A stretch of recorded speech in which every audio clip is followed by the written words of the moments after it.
198 of the top 200 companies in Australia have some kind of profit share plan. Executive options, share plans, whatever they are, all different names and types, but they've all got profit share plans. Only reason they've got them is because they work. They always work. So what we've done here is to put in a profit share plan based on performance. The significant difference is though, in most cases, including Westpac, at the end of the year they give you a cheque that represents your profit share.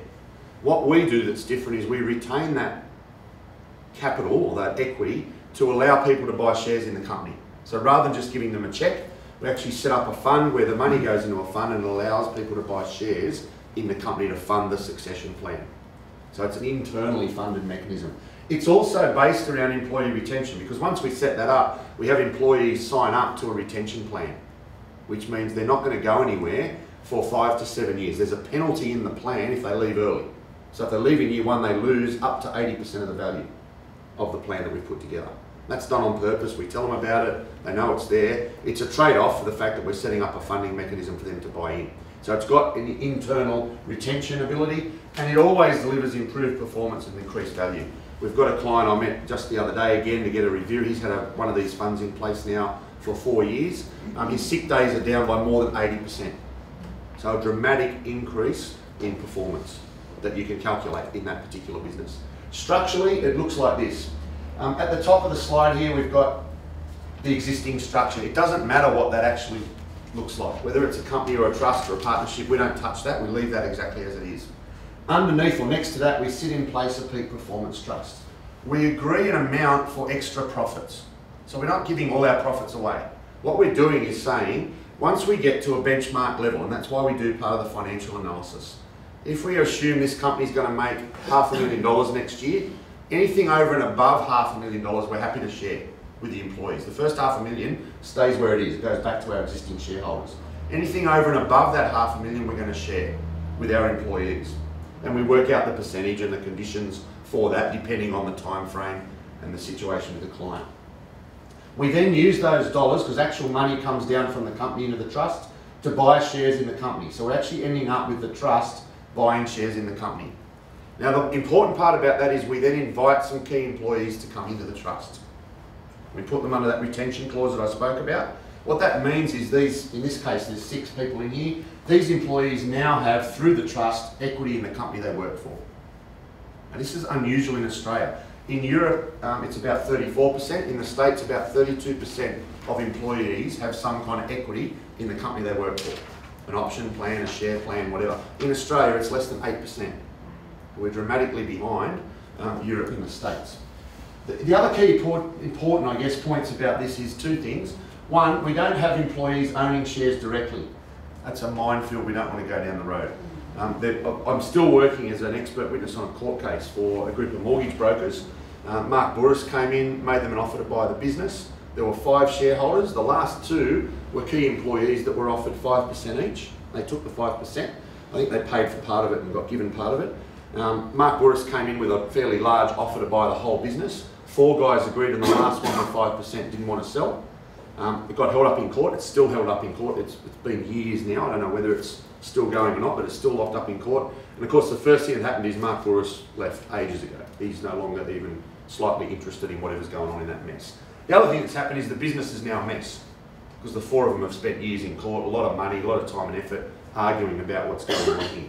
So we don't want individuals, any individuals, owning minority shareholdings in our company. We use the trust to do that, which means we control that entire voting block. So if there's 6 employees in that, then the 6 employees vote as 1 shareholder.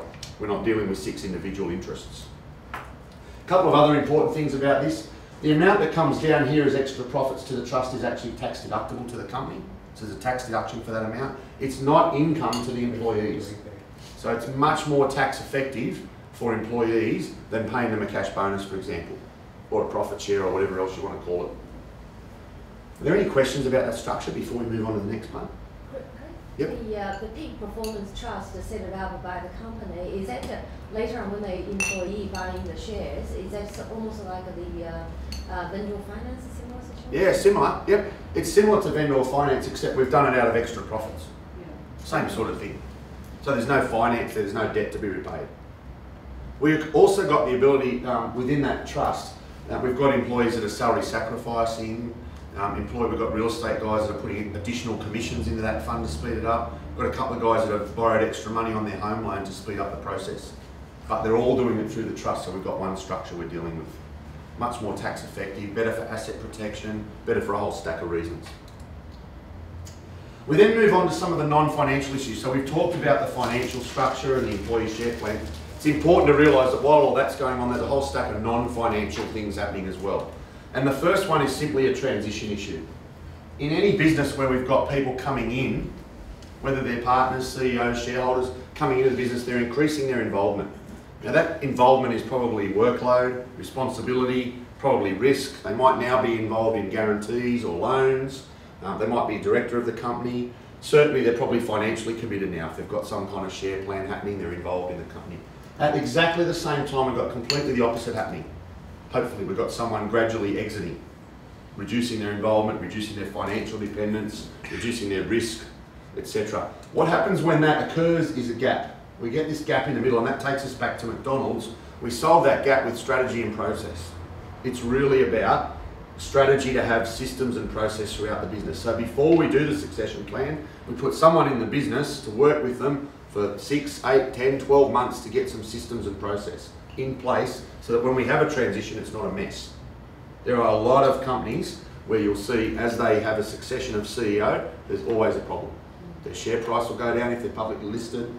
Their performance will drop if they're a smaller private company. There's always a problem. It's largely because that's not handled up front. They make the new appointment and then go and design the systems and process. So we do that up front to avoid that issue. I'm not going to talk a lot about tax, it's very boring. But what I will tell you is it's very complicated in this particular area. The small business CGT concessions that covers the sale of businesses are complicated. Probably apart from self-managed super, they're the most complicated. Super still wins, I think, in my view, but certainly complicated. The solution to that is fairly simple, and that is you need to get proactive advice and you need to get holistic advice. So that's why I mentioned before we get a fact find, a bit like a financial planning fact find up front to get all the information, because some of the concessions are related to your total net worth, they're related to what assets you have, what structures, how much percent do you own in particular assets, etc. It's quite complicated. So we've got to get all that information. The key thing with that is really to do that up front, and that's why I'm saying time and planning, because this does fit in very closely with your estate planning and retirement planning. What assets do you own today? If we sell that asset, what cash are you going to get? Or what other equity are you going to get? Where do we want that to sit? How do we want it invested? What structure do we need to own? And all those things come back to retirement and estate planning to start to work out where do we want our assets for long term. The next one that's important as well is communication strategy. I've got a couple of examples of clients that have used a succession plan as a positive communication to the marketplace. You might have seen some time ago in Visy, when they handed over Visy, there was a very, very successful succession plan, and it was communicated widely to the marketplace. Their share price actually went up when they changed CEOs. Now you'll see in terms of Apple, Steve Jobs, when he got sick last year, share price dropped 15% in 3 days. Just because their CEO got sick. Why? Because they've got no succession plan. So very interesting to realise the communication around your succession plan is equally important, both internally but externally as well. Staff, clients, buyers, contracts, in that case in a listed company to the market. Not often the case for private businesses that that's important, but it is important that it's communicated out as well. Next stage is managing the value. What do we actually need to do? Assuming we've gone through all of that process and we've now extracted some value, how are we going to manage it? What are the key things we need to look at? And the first thing is, which advisors do we need? So the way that we approach our work with clients, we've got a combination of ourselves looking at issues and project planning. We've got our own internal financial services division that looks at all of the wealth planning, the asset protection issues, what insurances we might need. But there's a stack of other advisors that are involved in every transaction we do. There's a list of some of them there, there's often others as well. Very rare that we do any transaction without accounting and legal advice, but there's a stack of others as well. There's often business coaching. There's often someone, we've got 2 people that we work with that go in and implement systems and policies and procedures. That's their job. They'll go in and write procedures manuals where a business has got none. Or we'll get someone to write a business plan. Sales and marketing assistants, if they need a business coach to go in there and help them work through those particular issues, we bring that as part of what needs to be done as part of a succession plan. Unfortunately, most business owners think a succession plan is a business broker. And that very, very rarely gives them the result that you need to get. So a couple of case studies just to finish off. These are real examples of clients of ours that we can show you what we've done and how it's worked, so you can get a bit of an idea of our approach. The first one's a real estate company in New South Wales, up on the Central Coast. When we first met them, there were 3 owners. They weren't in a rush to exit. So that's the first point. They're not in a hurry to get out. They had 14 employees, a reasonably good business. They had a couple of offices when we first met them. They've subsequently sold one. But the important thing for them was really to keep their key people in place. In real estate, like in many other businesses, the big risk they've got is that key people leave and they take clients with them, or relationships with them, landlords with them, you know, whatever it is, they take key people. Same as in most other industries, key people are important. So we followed the process that I've gone through with you today. We did evaluation, we undertook due diligence, did some benchmarking. We highlighted the key value drivers, so benchmarking helps us do that. And we put in place a growth strategy. If we're going to grow this business, we need a certain value. They looked at some retirement objectives and started to say, okay, we need a business that's worth more than it's worth today. How do we do that? Well, let's put a growth strategy in place. We locked in 5 key staff. So a couple of 3 salespeople actually, an administrator, accountant who's almost a financial controller now, and they've got a fantastic girl that runs their property management area, which in commercial real estate is even more important than in residential. It's a big issue. So they've got a very good person doing that. We reviewed their exit options and strategy and addressed a management buy-in as the best way to go. Key staff buying into the business over a period of time. It'll eventually become a management buyout, although I was up there last week talking to the guys and they've probably changed their mind about that. Their original view was they want to sell the whole company down to employees. They're probably going to keep about 25% each, forever. Theoretically, whatever forever looks like for them, but they're going to keep, they're still, one guy's not even 50 yet, so they're still quite young, they're both fit and healthy, running the business, but they want to keep an investment in that business. It's now almost, probably another 6 months away from the point where it could run entirely without them. And I mean, like, they could go away for 12 months and the business would still run because these key people are now a key part of the business. So we've implemented a peak performance trust, we've got those 5 key staff involved. That's helped with reducing the risk. The main risk in any real estate business is key people retention. If I go in and buy that business tomorrow and they decide they don't like me, 5 people walk out the door, I've got a very big problem. I've just bought an asset that's no longer worth very much. We've also restructured, interestingly, like a lot of real estate owners. Are there any real estate agents or ex-real estate agents in the room? They have a fantastic habit of buying the office that they work in, which is a good investment, but they buy it in the trading company because that's where their cash flows are, that's where it's easy to fund it, etc. So a lot of these businesses have got a substantial growth asset inside a high risk trading entity, which is not fantastic for a whole stack of reasons, asset protection and CGT being